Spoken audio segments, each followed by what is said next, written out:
इतने बरस हुए कि हमने किस्मत से एक बाजी लगाई थी, एक इकरार किया था, प्रतिज्ञा की थी।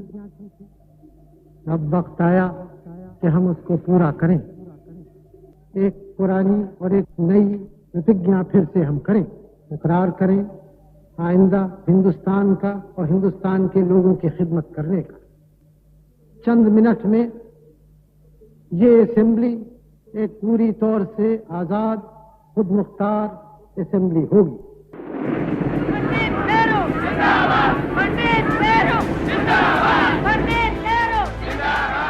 आजादी के साथ ही हिंदुस्तान के करोड़ों लोगों ने नया संकल्प लिया। सदियों तक चले बेहद कड़वे और क्रूर सपने को भूलकर देश के पुनर्जन्म का। लेकिन उस दौर का हिंदुस्तान कैसा था?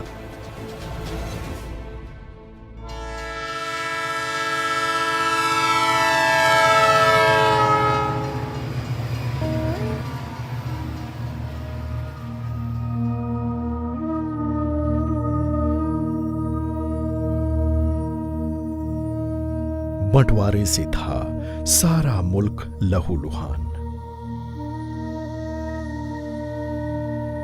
नहीं थी हर हाथ को रोटी, नहीं था हर हाथ को काम।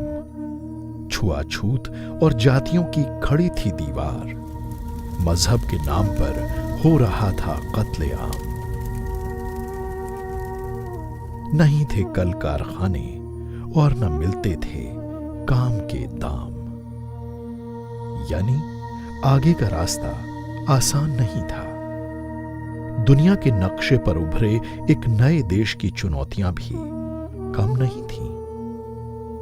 उस दौर में हिंदुस्तान को मिला एक ऐसा मुखिया जिसने अपने कंधों पर देश का भार उठा लिया। पहले प्रधानमंत्री के तौर पर जब नेहरू ने काम संभाला तो उसके पीछे आजादी के लिए चले लंबे संघर्ष से निकला सोच शामिल था। करोड़ों लोगों के देश का प्रधानमंत्री बनने का कोई अनुभव भी उनके पास नहीं था, लेकिन उनके पास था राष्ट्रपिता महात्मा गांधी का बताया रास्ता। सभी विचारधाराओं के प्रतिनिधि चिंतन से निकला संविधान, कांग्रेस के नैतिक और राजनीतिक मूल्य। वही कांग्रेस जिसने उन्हें सिर्फ 39 बरस की उम्र में अपना नेता माना था। उस दौर के जवान नेतृत्व का प्रतीक बन गए जवाहरलाल नेहरू ने पार्टी के सामने पहली बार आधुनिक भारत की एक धड़कती हुई तस्वीर रखी थी। नेहरू की इस सोच की झलक आगे जाकर हिंदुस्तान के संविधान में नजर आई। उन्होंने हिंदुस्तान के लोगों से अपने सपनों का भारत बनाने में सहयोग कुछ इस तरह मांगा। Freedom and power bring responsibility. That responsibility rests upon this assembly, a sovereign body representing the sovereign people of India. Before the birth of freedom, we have endured all the pains of labor, and our hearts are heavy with the memory of this sorrow. Some of those pains continue even now. Nevertheless, the past is over, and it is the future that beckons to us now. The service of India means the service of the millions who suffer. It means the ending of poverty and ignorance and disease and inequality of opportunity. The ambition of the greatest man of our generation has been to wipe every tear from every eye. That may be beyond us, but so long as there are tears and suffering, so long our work will not be over.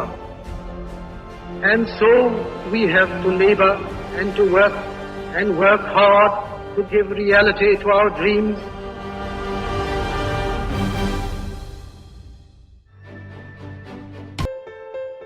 Jawaharlal Nehru का ये चिंतन केवल महात्मा गांधी की प्रेरणा का ही नतीजा नहीं था।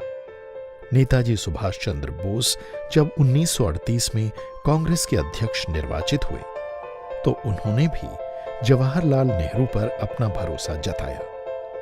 जब राष्ट्रीय योजना आयोग का गठन किया गया तो इसकी अध्यक्षता नेताजी ने नेहरू को ही सौंपी थी। इस योजना आयोग ने स्वतंत्र भारत के इतिहास में अपनी जो भूमिका निभाई वो बेमिसाल है। नेहरू ने योजना आयोग की अनेक उप समितियां बनाई। इन समितियों ने आजाद भारत के लिए उद्योग, बैंकिंग, ऊर्जा, मुद्रा, शिक्षा, बीमा और भूमि सुधार जैसे गंभीर मसलों पर पूरी पड़ताल करने के बाद अपनी रिपोर्टें पेश की।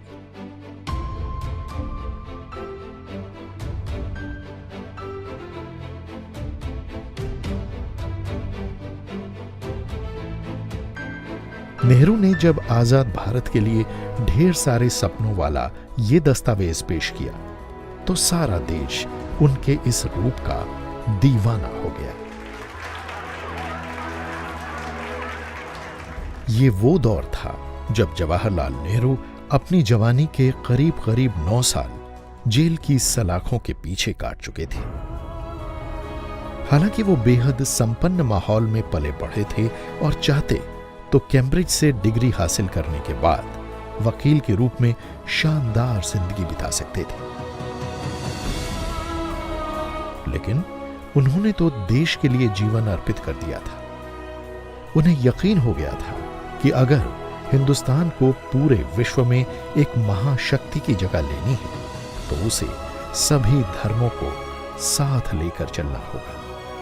एक ऐसा मुल्क जिसमें हर इंसान अपने आप को सुरक्षित समझे और देश के विकास यज्ञ में अपनी आहुति दे। पहला कर्तव्य, पहला फर्ज किसी मुल्क के लिए, किसी कौम के लिए क्या होता है? पहला फर्ज है अपनी आज़ादी को मजबूत करना, कायम रखना। हर बात को इसी गज से नापना होता है। ये चीज़ हमारे मुल्क की आज़ादी को कायम रखती है, हमारे मुल्क की एकता को कायम रखती है, हमारे मुल्क की तरक्की करती है कि नहीं। जहाँ हमने अपने परिवार को मुल्क के ऊपर रखा, जहाँ हमने अपने शहर को, प्रदेश को, भाषा को, संप्रदाय को, किसी चीज़ को हमने अपने देश के ऊपर रखा तो देश फिर से गिरने लगा और यकीनन गिरेगा। अगर हम में से कोई इस बात को भूल जाएं कि उनका पहला धर्म और कर्तव्य क्या है, उन्होंने अपने मुल्क के साथ वफादारी नहीं की, धोखे से, गलती से। ये बात समझनी है और आज के दिन हमें आप सबों को समझनी है और इस बात का पक्का इरादा करना है कि हम ऐसी कमजोरियों को हटाएंगे अपने मुल्क से। मजहब और दलीय विचारधारा से उठकर नेहरू ने जब इस देश को सिर्फ 12 मंत्रियों वाला मंत्रिमंडल सौंपा तो उसमें 5 प्रतिनिधि ऐसे थे जिनका कांग्रेस की विचारधारा से कोई लेना देना नहीं था। वो सिर्फ हिंदुस्तान की तरक्की के लिए नेहरू के कंधे से कंधा मिलाकर काम करना चाहते थे। ऐसी उदारता और सहिष्णुता बेमिसाल है। विराट व्यक्तित्व के मालिक इन लोगों में से एक थे संविधान के शिल्पी डॉक्टर बाबा साहब भीमराव अंबेडकर। उनके अलावा हिंदू महासभा के श्यामा प्रसाद मुखर्जी और पंथिक पार्टी के बलदेव सिंह भी मंत्रिमंडल में शामिल थे। हिंदुस्तान के विकास को दलगत राजनीति से ऊपर देखने वाले प्रधानमंत्री ने एक बार कहा था, In our country, there are many religions. In our country, there are many provinces and states. There are many languages. But still, our country is one. And whatever religion a person may have, he is an Indian first. So, in India, we have a tradition of living in friendship, in cooperation with each other. Remember that the message of India throughout the ages, for thousands of years, has been the message of tolerance, the message of friendship, the message of peace, the message of working together for the common good. So now that India has become free and independent, and now that we can march ahead Altogether, we have to remember this message, and we must be true to the genius and culture of the great race to which we belong. लेकिन दुनिया के अनेक बड़े नेताओं की बिरादरी ने नेहरू को आसानी से भारत का प्रतिनिधि चेहरा नहीं मान लिया था। भारत की आजादी के बाद इन बड़े हुक्मरानों को तो यह भी भरोसा नहीं था कि स्वतंत्रता टिकी रह पाएगी। वो मानते थे कि सदियों तक गुलामी की जंजीरों से जकड़ा रहा देश अब अपने पैरों पर खड़े होने की ताकत खो चुका है और थोड़े ही समय बाद लोकतंत्र का भाव कहीं खो जाएगा और देश बिखर जाएगा। हम इन राजनीतिकों को भारत की सत्ता सौंपते हुए जानते हैं कि ये तिनकों के पुतले हैं। कुछ वर्षों में इनका नामो निशान तक नहीं रहेगा। देखने वाली बात यह है कि आजाद भारत जिंदा भी रह पाएगा या नहीं, इसमें संदेह है। भारत को एक लोकतांत्रिक ढांचे के रूप में विकसित करने का प्रयोग नाकाम हो गया है। ना तो भारत नाम का कोई देश पहले था और न कभी भविष्य में होगा। लेकिन ऐसा नहीं हुआ। भारत में लोकतंत्र पला, विकसित हुआ और आज पूरी दुनिया भारतीय लोकतंत्र को झुककर सलाम करती नजर आ रही है। लोकतंत्र के इस शिल्पी ने आखिर कैसे गढ़ा ये सब? कौन सा सांचा था जो हिंदुस्तान को एक मजबूत लोकतंत्र में बदल कर गया? वक्त के झंझावातों से भी भारतीय लोकतंत्र कमजोर नहीं हुआ। क्या थी इसकी वजह?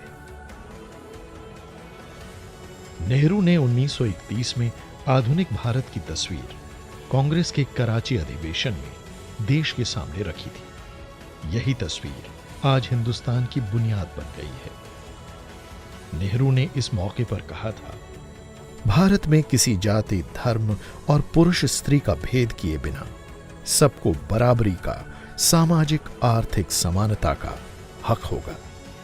धार्मिक सहिष्णुता और धर्मनिरपेक्षता यानी सभी धर्मों के प्रति सम्मान आजाद हिंदुस्तान में होगा। आजादी के बाद नेहरू ने 5 प्राथमिकताएं तय की, जिन्होंने भारतीय लोकतंत्र को प्राणवायु मुहैया कराने का काम किया। संसदीय लोकतंत्र, धर्मनिरपेक्षता, योजनाबद्ध विकास, वैज्ञानिक सोच और समाजवाद। इन प्राथमिकताओं के मद्देनजर जवाहरलाल नेहरू ने तय किया लोकतंत्र की प्रतीक संस्थाओं का विराट जाल बिछाने का। ताज्जुब है कि आज भारत को महाशक्ति में बदलने वाली वही संस्थाएं हैं जो आजादी के बाद बनाई गई थीं। नेहरू मानते थे कि भारत जैसे धार्मिक देश में बड़ी चुनौती उसे आधुनिक बनाने की है। इसके लिए जरूरी था योजनाबद्ध विकास। एक नजर कुछ ऐसी ही संस्थाओं पर जो अपने काम की वजह से दुनिया भर में भारत का नाम रोशन कर रही हैं। सबसे पहले 1950 में एक सशक्त चुनाव आयोग अस्तित्व में आया। विकास को तरतीब देने के लिए 1950 में बनाया गया योजना आयोग। इसमें तमाम क्षेत्रों से जानकारों को शामिल किया गया। भारत की देह में विकास की बारीक शिराओं और धमनियों को स्वस्थ बनाने का काम इस आयोग ने ही किया। नौजवानों को आधुनिक तकनीक से रूबरू कराने के लिए 1950 में पहले इंडियन इंस्टीट्यूट ऑफ टेक्नोलॉजी यानी IIT ने काम शुरू कर दिया। आज इस संस्था से निकले छात्र दुनिया भर में शानदार पेशेवर माने जाते हैं। बेहतरीन चिकित्सा शिक्षा को बढ़ावा देने के लिए 60 साल पहले यानी 1956 में all India institute of medical science ने काम शुरू कर दिया। इस संस्थान से निकले डॉक्टर आज दुनिया भर में अपने ज्ञान का डंका बजा रहे हैं। हिंदुस्तान की सीमाओं की हिफाजत के लिए आधुनिक सैनिक शोध और विकास के मद्देनजर 57 साल पहले 1958 में DRDO यानी defence research and development organisation अस्तित्व में आ गया। इस इंस्टीट्यूट ने आज के हिंदुस्तान में अपनी उपयोगिता बार बार साबित की है। देश के प्रशासन को चुस्त और भारतीय भावना की दृष्टि से अच्छे अधिकारी देने के लिए 1959 में नेशनल एकेडमी ऑफ एडमिनिस्ट्रेशन स्थापित किया गया। इसी तरह पुलिस अधिकारियों की पेशेवर दक्षता बढ़ाने के लिए हैदराबाद में 1948 में ही ट्रेनिंग इंस्टीट्यूट खोला गया था। अहमदाबाद का नेशनल इंस्टीट्यूट ऑफ डिजाइनिंग यानी NID करीब 54 साल पहले यानी 1961 में शुरू हुआ। आज इसमें एडमिशन लेने वाले छात्र अपने को बेहद भाग्यशाली मानते हैं। मैनेजमेंट शिक्षा के लिए करीब 54 साल पहले 1961 में इंडियन इंस्टीट्यूट ऑफ मैनेजमेंट ने काम शुरू कर दिया था। आज भारत के IIM की तरफ अनेक देश हसरत भरी नजरों से देखते हैं। सोचिए, ये इंस्टीट्यूट नहीं होता तो हमारे युवाओं को कितनी मुश्किलें पेश आती। 60 साल पहले 1955 में सोवियत रूस की मदद से हिंदुस्तान के पहले भिलाई स्टील प्लांट ने काम शुरू किया। इसे पूरे देश ने आजाद भारत का एक तीर्थ माना। इसी तरह एक और आधुनिक तीर्थ भाखड़ा नंगल बांध 52 साल पहले यानी 1963 में बनाया गया। इस बांध का आज भी कोई सानी नहीं है। तेल और प्राकृतिक गैस आयोग यानी ONGC ने 59 साल पहले 1956 में काम शुरू कर दिया था। आज सारा विश्व ONGC का लोहा मानता है। ये तो कुछ संस्थाओं के नाम हैं। इस तरह की अनेक संस्थाओं की नींव नेहरू युग में पड़ी थी। नेहरू इसे आधुनिक संस्कृति का हिस्सा मानते थे। आप जरा सोचें, आपके कारखाने हैं, किस जमाने के हैं, किस संस्कृति के कारखाने हैं ये। आप जो चीजें रोज काम में लाते हैं, आपकी बिजली की रोशनी है, बिजली की ताकत है, आप अगर उनको छोड़ें तो आप कहां रहें? आप कमजोर पड़ जाएं। फौज का आप चर्चा करते हैं, फौज किन हथियारों से लड़ती है? आजकल के हथियारों से, इस जमाने के। इन दोनों बातों को सामने रखना है और दोनों बातों को मिलाना है। अपनी मजबूत पुरानी संस्कृति को और आजकल दुनिया की संस्कृति को, जिसने दुनिया को बढ़ाया है और दुनिया की शक्ति दी है। नेहरू भारतीय संस्कृति के मूल्यों के संरक्षण पर भी जोर देती थी। इस मामले में उनका अपना अलग नजरिया था। देश आखिर में दूसरी देश की जड़ अपना नहीं सकता है। इसलिए ये ठीक है कि हमारी जो मजबूत जड़ें हैं संस्कृति की, उसको कायम रखें और याद करें, उनसे ताकत लें। लेकिन संस्कृति एक ऐसी चीज है जो किसी एक देश की नहीं है। इसलिए ये आवश्यक हो जाता है आजकल की दुनिया में विशेषकर कि हम अपनी संस्कृति को तो मजबूती से कायम रखें, लेकिन वो ऐसी चीज तरह से नहीं कि उसके दरवाजे बंद करके और खिड़कियां बंद करके गोया कि हम दुनिया से अलग हैं, बल्कि दुनिया की संस्कृति को भी लाके और अपनी संस्कृति में मिला के, तभी आप मजबूत हो सकते हैं, तभी आपकी शक्ति बढ़ सकती है, तभी आप और दुनिया पे असर डाल सकते हैं, तभी आप अपनी पुरानी संस्कृति को और बढ़ा सकते हैं। दूसरे विश्व युद्ध के दौरान हिरोशिमा और नागासाकी पर परमाणु बम की विभीषिका सारे संसार ने देखी थी। नेहरू भी इससे हिल गए थे, लेकिन उन्होंने भारत को परमाणु शक्ति संपन्न बनाने का संकल्प उसी समय ले लिया था जबकि आजादी काफी दूर नजर आती थी। जब देश आजाद हुआ तो परमाणु क्षमता के इस्तेमाल और शोध के लिए 1948 में ही परमाणु ऊर्जा आयोग का गठन नेहरू ने किया था। आज इसी परमाणु शोध कार्यक्रम की बदौलत भारत दुनिया के सामने एक ताकतवर मुल्क के रूप में खड़ा हुआ है। नेहरू ने 1946 में मुंबई के एक कार्यक्रम में कहा था, हर देश को अपनी सुरक्षा के लिए आधुनिक वैज्ञानिक उपकरण विकसित करने और इस्तेमाल करने होंगे। मैं आशा करता हूं कि भारतीय वैज्ञानिक परमाणु शक्ति का सृजनात्मक उद्देश्य के लिए प्रयोग करेंगे।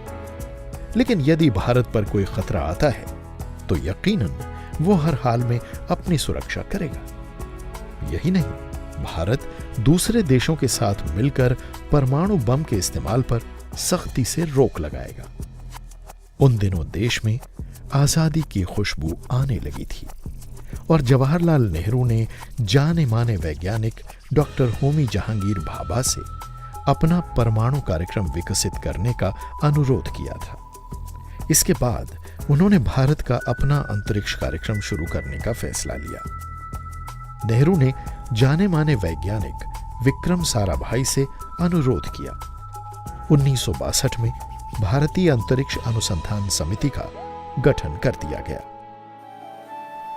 किसानों और आम आदमी तक देश हित की सूचनाएं साझा करने के लिए प्रधानमंत्री नेहरू की पहल पर आकाशवाणी की विविध भारती सेवा की शुरुआत 1957 में हुई। देखते ही देखते विविध भारती ने लोकप्रियता के नए कीर्तिमान कायम किए। आज भी विविध भारती देश के करोड़ों लोगों की चहेती है। भारत के पहले गृहमंत्री और उप प्रधानमंत्री रहे सरदार पटेल ने प्रधानमंत्री जवाहरलाल नेहरू के साथ काम करने के अनुभव 1949 में कुछ इस तरह प्रकट किए थे। मैं और जवाहरलाल आजादी के आंदोलन से निकले सैनिक हैं। कांग्रेस कार्यकारिणी के तमाम पदों पर हमने साथ काम किया है। महात्मा गांधी के हम कट्टर अनुयायी हैं। उम्र भर चलने वाली दोस्ती में हमने उन्हें हमेशा ऊर्जावान, सहयोग करने वाला और भरोसा करने वाला पाया है। जवाहर में एक ऐसा चुंबकीय आकर्षण है जो हर किसी को अपनी ओर खींच लेता है। मुझसे ज्यादा कोई और नहीं जान सकता कि आजादी के बाद के इन 2 वर्षों में उन्होंने देश के लिए कितनी मेहनत की है। वो दुनिया के मंच पर अंतर्राष्ट्रीय भूमिका निभाने वाले एक ताकतवर राजनेता के तौर पर उभरे हैं। पटेल के इस कथन को किसी सबूत की जरूरत नहीं है। जिस देश में नेहरू जाते, लोग उनकी झलक पाने को बेताब रहते थे। वो कोई फिल्म स्टार नहीं थे, लेकिन दुनिया के लोग उन्हें ऐसा समझना चाहते थे। जब वो विश्व मंच पर हिंदुस्तान की तरक्की की तस्वीर पेश करते थे तो लोग मंत्रमुग्ध हो जाते थे। भारतीय विदेश नीति के मूल तत्व नेहरू की सोच से ही निकले हुए थे और इसीलिए हिंदुस्तान की विदेश नीति सर्वकालिक है। In this tremendous and impressive city of New York, with all the achievements of modern science and technology and human effort, my mind often goes back to our villages in India and my countrymen who live there. We have no desire to imitate or compete with any other country, but we are firmly resolved to raise the standards of our people and give them the opportunities to lead a good life. Even though this fills our minds, I do not propose to speak to you on this subject here, because there is something else that is of even greater importance. That is peace. Without peace, all our dreams vanish and are reduced to ashes. Jawaharlal Nehru ने ही गुट निरपेक्ष आंदोलन की अवधारणा रखी और समूचे संसार को एक नए नजरिए से सोचने के लिए बाध्य किया। इस आंदोलन और भारत का रिश्ता नेहरू के दौर में सबसे मजबूत हुआ।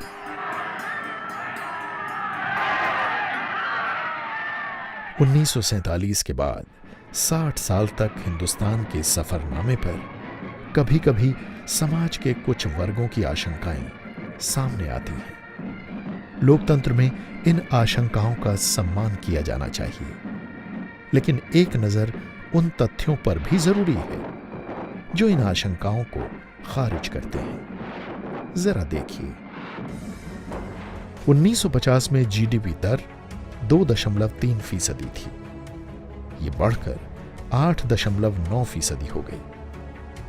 1950 में अनाज उत्पादन सिर्फ 50.8 मिलियन टन था। 2012 में यह बढ़कर 257.44 मिलियन टन हो गया।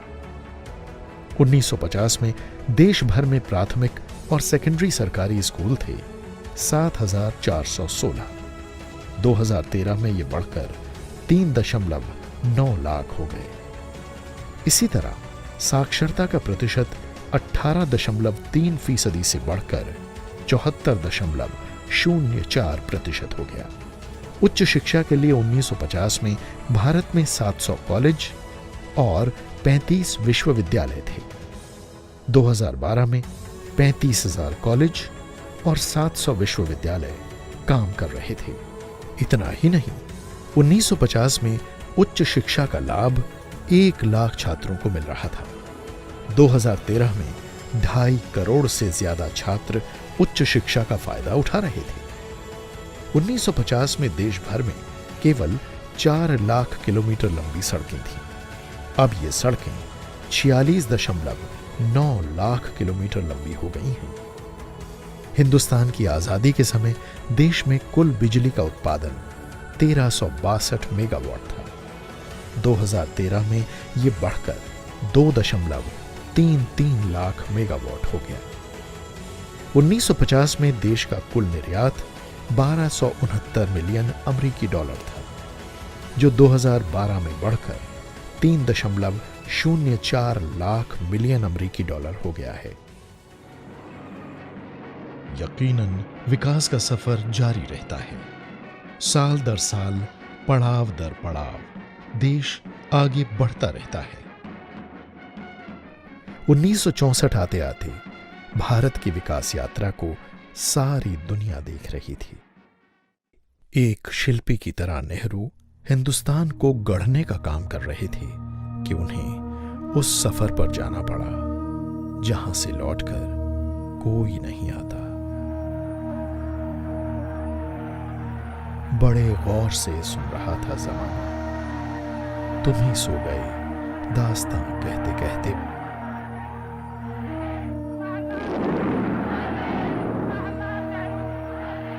हिंदुस्तान के सफरनामे में उनका योगदान कभी भुलाया नहीं जा सकता। नेहरू एक युग पुरुष थे और युग पुरुष कभी नहीं मरा करते।